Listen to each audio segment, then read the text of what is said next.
ಕಾಲ್ತುಳಿತದ ಬೆನ್ನಲ್ಲೇ ತಿರುಪತಿಯಲ್ಲಿ ಮತ್ತೊಂದು ಅವಘಡ ನಡೆದಿದೆ. ತಿರುಪತಿ ತಿರುಮಲ ಲಡ್ಡು ಕೌಂಟರ್ನಲ್ಲಿ ಅಗ್ನಿ ಅವಘಡ ಸಂಭವಿಸಿದೆ. ವಿದ್ಯುತ್ ಶಾರ್ಟ್ ಸರ್ಕ್ಯೂಟ್ನಿಂದ ಈ ಒಂದು ಅವಘಡ ನಡೆದಿದೆ. ಈಗಾಗಲೇ ಕಾಲ್ತುಳಿತ ಆಗಿದೆ ತಿರುಪತಿಯಲ್ಲಿ. ಮೊನ್ನೆ ಅಲ್ಲಿ ಆದಂತಹ ಒಂದು ಸಾವಿನ ಅನಾಹುತ ಇನ್ನೂ ಕೂಡ ಆತಂಕದಲ್ಲಿರುವಂತಹ ಸಂದರ್ಭದಲ್ಲಿ, ಇನ್ನೂ ಮರೆಯುವಕ್ಕೆ ಆಗದೇ ಇರುವಂತಹ ಸಂದರ್ಭದಲ್ಲಿ ಅಲ್ಲಿ ಈಗ ಮತ್ತೊಂದು ಅವಘಡ ನಡೆದಿದೆ. ಅದು ವಿದ್ಯುತ್ ಶಾರ್ಟ್ ಸರ್ಕ್ಯೂಟ್ನಿಂದ ಲಡ್ಡು ಕೌಂಟರ್ನಲ್ಲಿ ಅಗ್ನಿ ಅವಘಡ ಸಂಭವಿಸಿದೆ.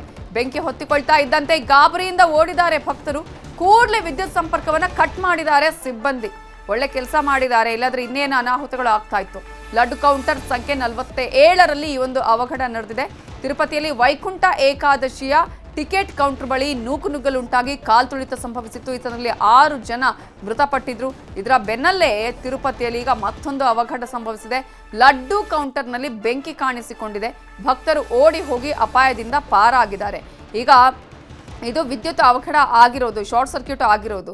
ಬಟ್ ಏನಂತ ಹೇಳಿದ್ರೆ, ಒಂದಷ್ಟು ರೀತಿಯಂತಹ ನಂಬಿಕೆಗಳಿರುತ್ತೆ. ಒಂದಷ್ಟು ರೀತಿಯಾಗಿ ಏನಾದರೂ ಅನಾಹುತಗಳಾಯ್ತೇನೋ, ಅವಘಡಗಳು ಆಗೋದಕ್ಕೆ ಏನಾದರೂ ದೇವರ ಶಾಪನೇನೋ ಅನ್ನುವಂತಹ ಒಂದಷ್ಟು ಪ್ರಶ್ನೆಗಳು ಕೂಡ ಇಲ್ಲೀಗ ಹುಟ್ಟಿಕೊಳ್ಳುವಂತಹ ಚರ್ಚೆಗಳು ಆರಂಭ ಆಗುತ್ತೆ ಸಹಜವಾಗಿ.